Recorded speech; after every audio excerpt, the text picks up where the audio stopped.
Welcome back once more, ladies and gentlemen, to the Adventures in Historyland YouTube channel. I am your host, sometimes known as Lando, or as you can see, because we're using Zoom, my actual name is Josh Proven. Thank you for joining us today, and I'm very excited to welcome for the first time to the channel, although not the first time I've talked with him, Nick Kaizer, who is an expert on the Naval War of 1812. People who follow me might know you a little from our appearance on Zach White's Napoleonic Wars podcast, where we talked about the War of 1812, significant battles, I think it was, wasn't it? Yes. And now you're here. Now you're here in the strange corner of the internet, and I'm very glad that you wanted to come over because I had meant to ask whether you wanted to come on Historyland and talk about stuff, but then I forgot. There's a few people that I forgot to ask about this question. It's a fair. It's that time of year, Yeah, it happens. It happens. Anyway, we had a great time on Zach's podcast. Now, if I remember correctly, did you go for a land battle? I did. I went for Queenston Heights. You went for Queenston Heights. Significant expulsion of the Americans from Upper Canada. Exactly. Now I remember. Oh, sorry. No, carry on. Yeah. So and Zach White was actually surprised because he had expected I would go with a naval battle. Because I've talked to him before about single ship actions of the war, and I told him at the time, I do think that they're really important. I don't think they're perhaps the most significant, but where I might differ from some historians is that I do think the single ship actions in the War of 1812 are really significant, just not perhaps the most significant. This is a good point, and I remember you raising it at the time, that you were sorely tempted to try and do what I do, where you pick something that has no chance of winning just because you want to try sort of push your favorite stuff. But you very sensibly went with Queenston Heights. But today we're going to redress that balance, and we're going to talk about the single ship actions of the War of 1812, the frigate war, as it's sometimes called, on the high seas, the classic sort of prowling ships that you get in all the novels, knocking each other to bits and making all the people in the Royal Navy very embarrassed. We're trying to get to the bottom of that. So where should we start? So I think the best place to start really is the way that these battles have been considered, particularly in British historiography, really since the beginning. And this is a continuum. You go and you read back the first works on this topic by William James, who was a contemporary of this time, wrote naval history based off what he was reading in the papers and what he discussed with naval officers that he met. And he is pretty consistent, and he describes the loss of ships like Guerriere, Macedonian, Java, British fifth rate 38 gun frigates, which were lost in 1812 in single ship actions with America's sometimes called heavy frigates, sometimes called super frigates.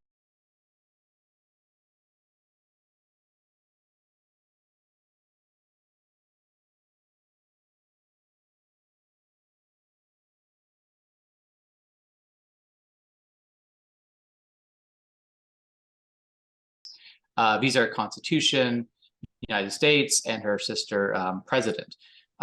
They're rated 44 guns, but they carry something like 54, 55 guns, something like that. Depends on the particular captain. He is pretty, James is pretty adamant that the ships were, the British were badly outgunned, and there's no realistic expectation of victory. And pretty much every British historian of the naval war or the war in general has kind of stuck to that. And surprisingly, it has not really changed. And as a consequence of that, the battles are dismissed as fairly insignificant. And to some extent, there's truth in that. No matter how many of these victories the Americans wrapped up in the first few months of the war, it didn't stop the British from overwhelming the American Navy with numbers and stomping out their trade, at one point almost restricting the United States Navy entirely to being blockaded. These battles did nothing to help the armies operating in Upper Canada, in Northern New York, um, and so they are regarded as unimportant. And that was a view I had as well growing up, being a British naval history junkie, basically. And that changed when I went to do an honors degree at Acadia University. And I was writing a thesis on basically all the factors that I could come up with that made the Royal Navy a really effective fighting force during the Napoleonic era. And I kind of started centering on this idea of a really sort of aggressive and determined naval culture, fighting spirit. When I was doing that, I figured I should go back and look at some of the defeats that the Royal Navy had suffered during this period, just so I could, check the box and say I did think about these before I turned in the thesis. And I expected I'd write something along the lines of, yeah, they were badly outnumbered, so it didn't really matter, because that's what everyone had written. And then I encountered the court-martial testimony of Captain James de Cray, who was the captain of HMS Guerriere. And in his court-martial, he did not talk about being outgunned. He didn't talk about the fact that Constitution was much larger, much more heavily armed, had a larger crew than his frigate. He talked about basically bad luck. He talked about fortune. And he's pretty explicit about that. He finishes off his testimony by telling the court, very gallantly, I'm so confident that we lost because of bad luck, that if you give me another ship like Guerriere, the same crew, I'm sure we win the second time. And I thought that was just really cool, because it showed me right away here, this one naval captain has the complete opposite view of all British historians since.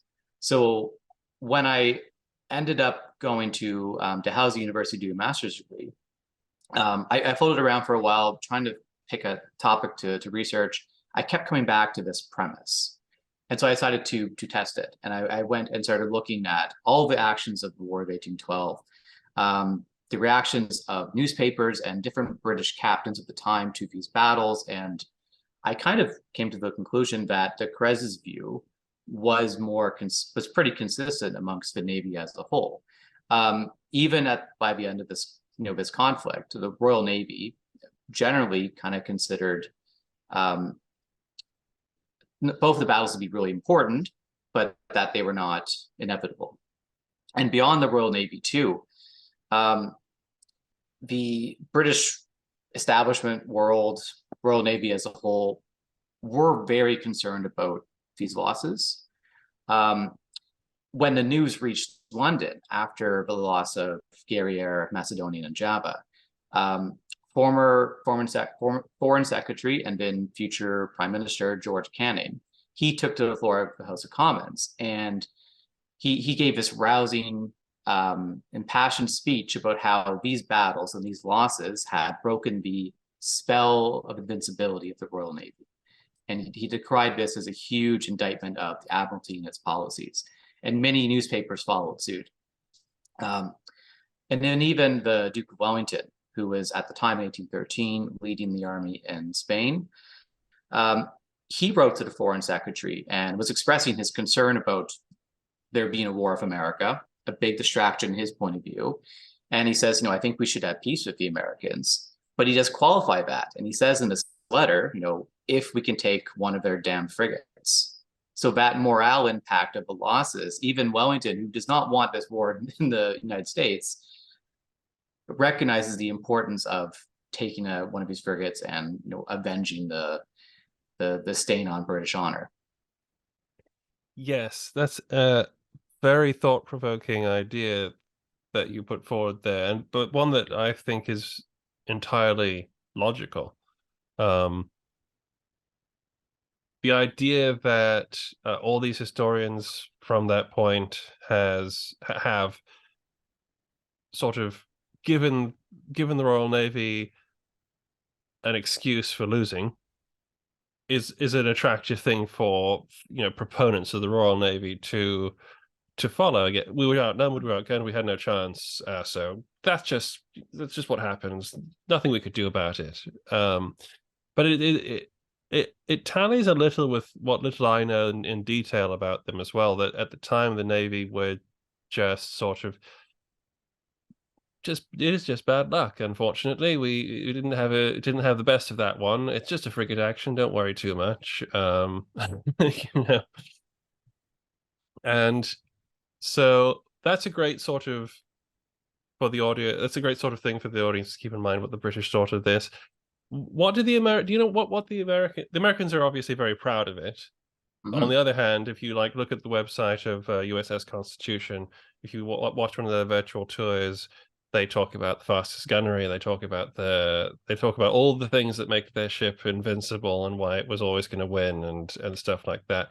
Um, in terms of historiography, does this is it Roosevelt that kind of paints the picture, the War of 1812 at sea or something? So it's hard to say because in terms of American historiography, I've read some recent things and I did read Roosevelt. I found Roosevelt to be, on the whole, a little more balanced when he wrote about the conflict than William James, for instance, who wrote a few decades before Roosevelt. Um, Roosevelt was a little more willing to admit one that the numerical advantage was a factor. Um, but he does often criticize, where British gunnery was deficient or this, that, and the other thing. And one thing that I've been kind of focusing on a little more lately is just to the extent that, and maybe we can talk about this in a little bit, some of the battles of this period, you know, a lot of the sloop action. So rather than the frigates, when a sloop is pitted against an American sloop, in some of those instances, you actually see some pretty appalling displays from the British, like in terms of leadership, poor gunnery, poor seamanship, um, which is really stark, especially when you dig into the court-martial testimonies of those battles. So, and one way I kind of like to think about this is these single ship actions of the War of 1812, they showed the Royal Navy at their very best in individuals like Captain Philip Brooke of HMS Shannon, and they absolutely show the very worst of the British Navy as well. And by contrast, the American Navy, being much smaller, um, seem to have a better degree of professionalism as a whole. Its ships, its 25-ish ships were all pretty well led and pretty well commanded. And, for the British, most of them were excellently led, but some were, in a pretty shabby state. And that gets lost when the focus of the coverage of the naval war of 1812 is on the 3 frigates that were lost to relatively overwhelming force in the beginning, and everything else is kind of, left to the side. Mm-hmm. That's good to know. That is good to know. And you know what else is good to know? Things cost money. And it's difficult to make that money when your channel isn't getting enough views to monetize it.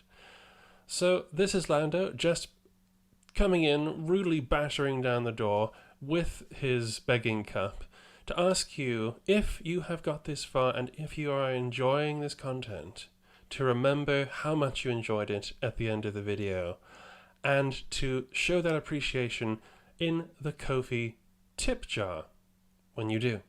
In return, I'll continue to make videos, and I will be forever grateful, or at least as grateful for as long as it takes for me to spend the money. But in that time, I will think of you fondly. Okay, sorry for bothering you. Carry on. So, with that in mind, can you lay out for us a little, for those who probably aren't greatly aware of the actions we're talking about, what's the sequence of what do you think you can either go by the most important, you can be as exhaustive or as detailed as you want. What are these battles and their outcomes? Sure. So the 3 that most people, if they have any interest in the period, will probably have heard of, or the memory will be struck by this, are the 3 lost frigates in 1812. In August, HMS Guerriere is heading back to Halifax after an unsuccessful hunt for USS President. She is encountered by USS Constitution and is basically blown to pieces and captured, in the span of a few hours. A few months later, in October, HMS Macedonian is then captured by USS United States. And then at the very end of the year, I believe December 29th of 1812, HMS Java, which is en route to the East Indies, is not actually supposed to be involved in the War of 1812 at all. She is encountered by Constitution, who wins her second signal ship victory of the war. In addition to those three battles, there were two others, which were of much less consequence. It's really those three frigate actions that take the spotlight of that 1812 and the rest of the war. Once you come into 1813, there are fewer frigate actions, but there are still a number of battles between sloops of war and American sloops of war. One very notable one is the loss of HMS Peacock to USS Hornet in March 1813, and this is notable because the Peacock was infamous as a spit and polish ship. She was nicknamed the Yacht. Her captain, sailed a very, very nice looking ship. He did not sail a very efficient ship, and she was absolutely blown out of the water by Hornet, which is much better led, better commanded, much more efficient gunnery. If I recall correctly, commentators from the time were noting that Hornet was firing 2 or 3 shots for every one of Peacocks. And then there are a few more, of course, of 1813. It was a British victory. There's another American victory. From the British point of view, the most important is the victory of HMS Shannon over USS Chesapeake. So these are 2 frigates. And typically when British accounts of the war are told, this is kind of where the account ends. This dramatic victory of Shannon over Chesapeake. Often, especially online, you will see people claim that Chesapeake was one of the big, heavy American frigates, the 44-gun Superfrigates, which is not correct. Chesapeake was a 38-gun frigate. She was armed essentially with the same weaponry as Shannon. That said, Captain Philip Broke of HMS Shannon, he is an individual who had spent the entire war to this point absolutely stewing in an urge for revenge. He wanted to restore Britain's national honor. He was friends with people like Captain James de Creye. They had served together in North America for some time. He felt really bad for his friend. He wanted to avenge his honor, the British's honor. So he was determined to win a single ship action, and he does in 1813 in a very, very brief action off Boston. This is the don't give up the ship action, isn't it? I believe so, yes. Yeah. Yes, I believe that Captain Lawrence says something to that effect, and then it's more notably used as a slogan on a battle in the Great Lakes, if I recall correctly. Right. I think that's used twice. But it gets enshrined in United States naval sort of law, doesn't it? So and you still see it on signage, including at the USS Constitution Museum today. I've seen some British Navy experts online take certain delight in the fact of the punchline that follows that they gave up the ship. Yes, yeah. That's beside the point. That's mean, but funny. So carry on. Yeah. So and British accounts usually end with that battle, and it's a natural ending point if you want to tell a story of British are humbled, defeated, but they get revenge. The problem with that is in 1814, there's something like 5 or 6 further single ship actions, all sloops of war, and the British lose every one. The very end of the war does see one of the heavy American frigates captured, USS President, and it's often from a British perspective, considered a single ship action. From an American perspective, it's a capture of one ship by entire squadron. What happens is President is caught by a blockading squadron off New York Harbor. And because President is a very good sailor, she's able to outrun all of the ships of the squadron except for one, HMS Endymion, which is a British heavy frigate. They're pretty well matched, and basically President is defeated by Endymion relatively alone. The rest of the squadron doesn't really come up until President is already beaten. But the problem of calling single ship action is that President's tactics are determined by the fact that she has to run. She cannot stay and properly fight Endymion, because if she stays and fights Endymion, she is captured by the squadron. That is, I don't think that takes away from the achievement of Endymion and her captain Henry Hope, but it's a factor that needs to be considered. It's not a proper single ship action. Right. That's a great overview of the sort of the course of the what you might call the. It's almost like a I guess a guerrilla war at sea. It's petit guerre de la mer sort of thing like that. So before I ask questions about, because I want to ask things relative to that point you made before about how the American heavy frigates in the beginning do amazing stuff. They knock everything out of the water in 1812. But then it comes to frigate of similar class, the British get the upper hand, which does seem to, and that seems to lend itself to the idea that there's an unequal balance in some of these battles, and in naval warfare that's very important. However, first of all, I'll come back to that. What is the role of what you might call the frigate war in the wider naval sort of strategy here? What is being achieved here by the American successes in the war effort, and why is it problematic to the British? What are they doing? So, and it's a difficult question to answer because it depends on who you're talking to. Mm-hmm.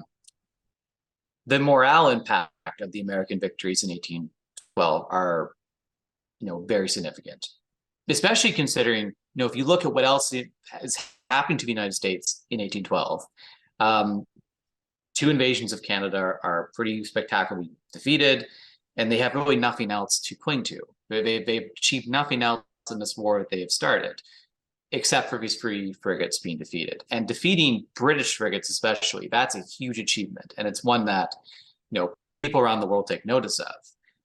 Really emboldens the Americans, especially the American Navy, and it absolutely terrifies the British. Newspapers in Halifax, in London, in Edinburgh, across the British world panic is not a bad word to use in this case. There's an existential fear of what these mean. This is a culture which is, for the last 20 years, has virtually heard of nothing but victory at sea by the Royal Navy. They've been, and then Roosevelt to some to this effect. The British were like fed on a diet of British naval victories for 2 decades, and then these pretty dramatic losses happen. And there's no other victories at sea to counter them in 1812.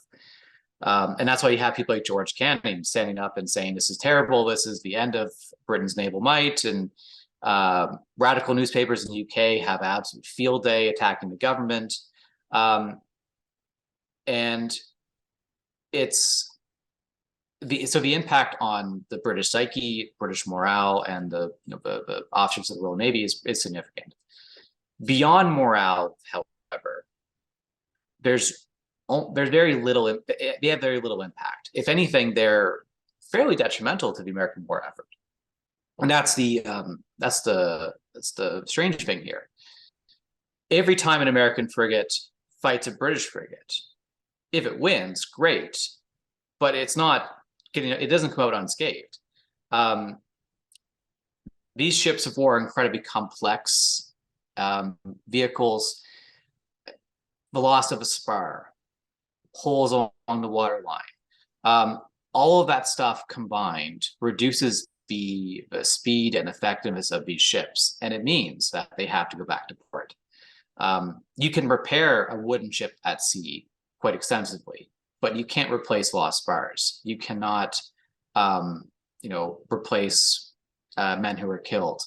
You can't just throw your prisoners overboard, which is another important factor.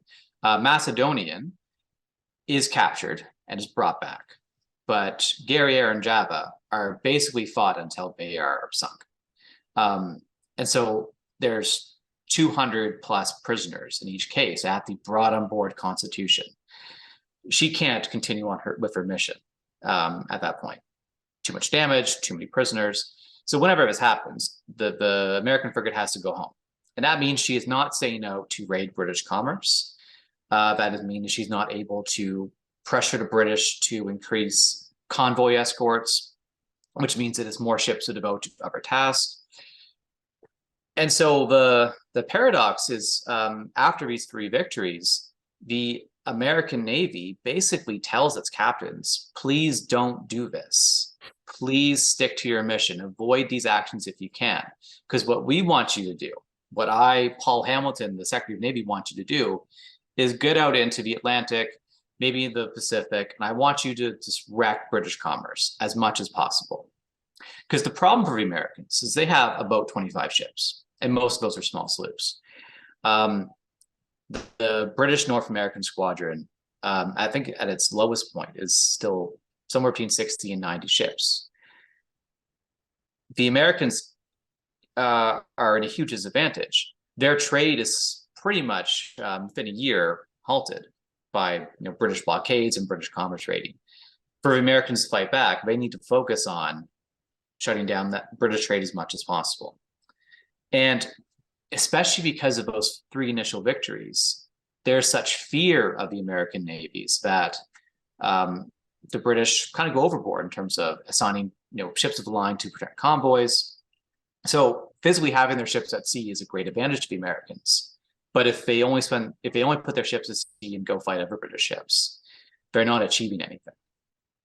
Right. Yes, that's a very good point.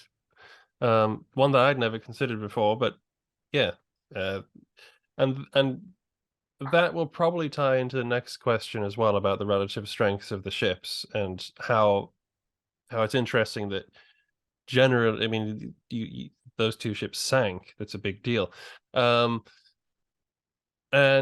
also answers very well the question of what admirals and navy planners are trying to achieve with these frigates. Essentially, they're part of the wider strategy, but they're they can be scouts for larger fleets. But generally speaking, these smaller, well-armed ships are commerce raiders. They're supposed to make trouble. They're supposed to create economic distress on the enemy. So that is essentially where these lie in importance within certainly the war at sea. And I think that's always good to remember, is like that, what were all these frigates doing? They all have their parts to play, so that's very interesting. So getting to that other question, you have the 3 initial big surprises for the British, and we can just look at those ones in isolation if you want, or by all means look at those sloop actions as well as examples on the other hand, because nobody ever talks about them. To be honest, I've never heard of them. I actually have heard of the Hornet and the Endymion and stuff like that, but the rest of them they're not on my radar. Well, so much the case that when I went to research them, just finding stuff online is impossible. Yeah. If you want to go and find like printed primary documents from the frigate actions, you can find printed letters from captains, extracts of court martials online everywhere. For the sloop actions, it's damn near impossible. The only stuff are in the archives in the UK or in Maryland, and even then, some of the stuff is lost. Right. So, what do we get from? Let's address this whole disparity of force thing.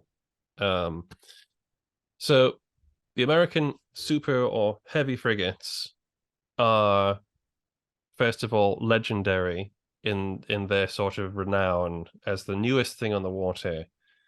I have multiple questions that these are sort of like compact, so what do you call them? Combination questions in a way. I'm curious to know whether the British frigates who had decided to engage them knew what they were dealing with when they came up against them. I'm curious because I mean the rule of thumb is, for instance, a frigate does not attack a ship of the line unless Hmm. it's a very specific circumstance, like unless you're Cochrane. And the reason for that is you just lose. It's the amount of cannons. It's you. There's nothing you can do. You can sail over. It's not. No, it's not. It's not Napoleon Total War. You can't sail just around and around and around it. You will end up taking fire, losing spars, running out of ammunition. You will lose. That's why this doesn't happen very often. So the first thing of this multiple questions, it's sort of like combination question is, did these British captains know what they were getting into?